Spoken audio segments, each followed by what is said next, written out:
আমার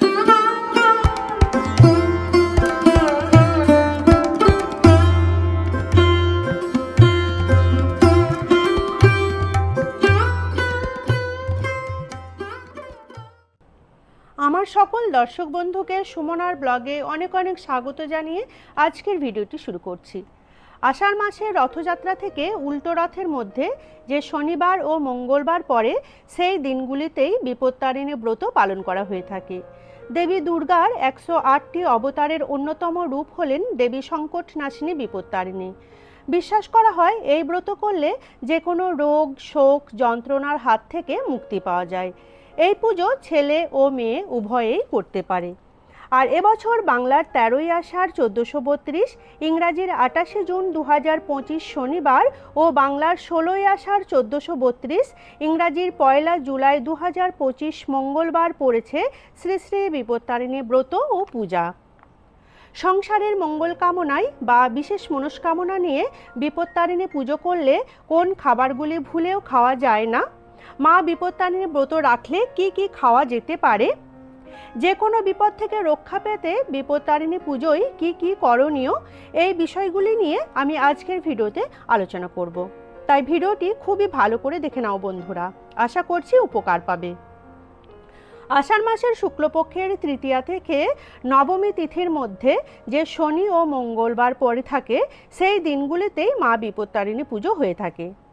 মা বিপত্তারিণী পুজোয় যারা উপবাস রাখেন, ব্রত পালন করেন, তাদের খাওয়া দাওয়া নিয়ে কিছু নির্দিষ্ট রীতিনীতি রয়েছে। তাই পুজোর আগের দিন অবশ্যই নিরামিষ খাবার খেতে হবে। আর পুজোর দিন পুজো হয়ে যাবার পর বিপত্তারিণী ব্রতকথা পাঠ করে ব্রতীরা খাবার গ্রহণ করতে পারবে। পুজোর দিনে চালের তৈরি বা অন্নজাত খাবার খাবেন না ব্রতীরা। কোনোরূপ সেকা পোড়া খাবারও এই তিথিতে খাওয়া উচিত নয়।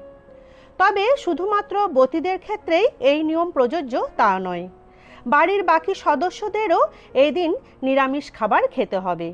কোনোরূপ আমিষ জাতীয় খাবার রান্না করা উচিত নয় এই দিন, এতে মা রুষ্ট হন।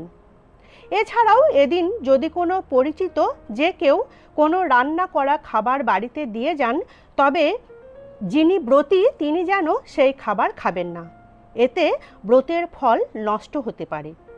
এছাড়াও এদিন খাবারের সবজি রান্নার মধ্যে কাঁচকলা, কচু, ঢ্যাঁড়স এই সবজিগুলি খাওয়া যায় না। এবার বলি বন্ধুরা, বিপত্তারিণী ব্রত করলে কি কি খাওয়া যায়। মা বিপত্তারিণী পুজোর দিন পুজো হয়ে যাবার পর ব্রতকথা পাঠ করে বা শ্রবণ করে উপবাস ভঙ্গ করতে হয়। তারপর মাকে নিবেদন করা 13 রকম ফল, মিষ্টি, লুচি ইত্যাদি খেয়ে উপবাস ভঙ্গ করতে হয়।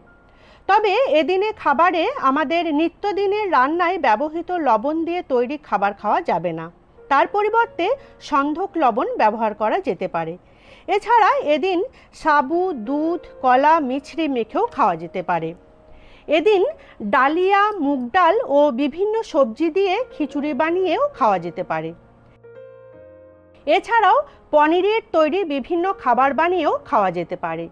লুচি, সাদা আলুর তরকারিও খাওয়া যেতে পারে।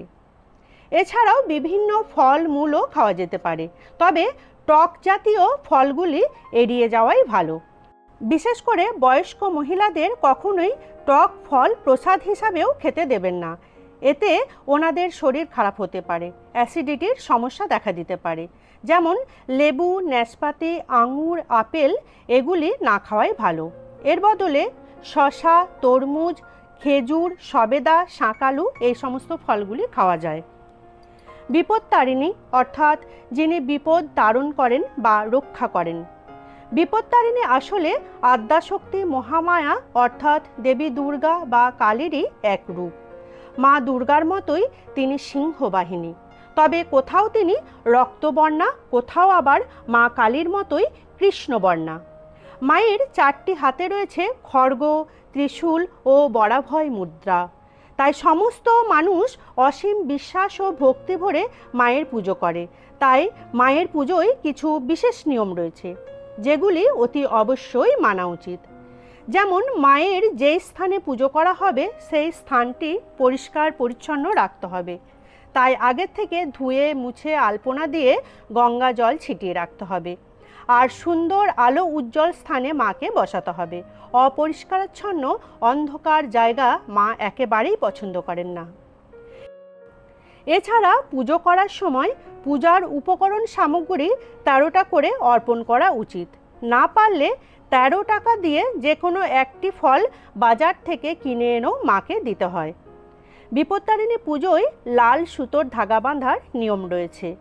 পুজোর পর বাড়ির সকল সদস্যের হাতে পুজো করা লাল সুতো বাঁধতে হয়। এই সুতোয় 13টি গিঁট দেওয়া হয়। মানা হয় প্রতিটি গিঁটে দেবী দুর্গা থাকেন আর তার সঙ্গে 13টি দুর্বা দেওয়া থাকে। সমস্ত ভক্তদের বিশ্বাস এই মঙ্গল সুতোটি সমস্ত অমঙ্গল থেকে মা তার সন্তানদের রক্ষা করেন। তাহলে বন্ধুরা, এই ছিল আমার ভিডিওটি ভালো লেগে থাকলে লাইক ও শেয়ার করে দেওয়ার জন্য অনুরোধ করছি। যারা পুরনো বন্ধু তারা এভাবে সাথে থেকো, পাশে থেকো। যারা নতুন বন্ধু প্লিজ চ্যানেলটিকে সাবস্ক্রাইব করে নিও। সাবস্ক্রাইব করে আমার বন্ধু হয়ে পাশে থেকো আর কমেন্টস করে অবশ্যই জানিও আজকের ভিডিওটি তোমাদের কেমন লেগেছে। জয় মা বিপত্তারিণী।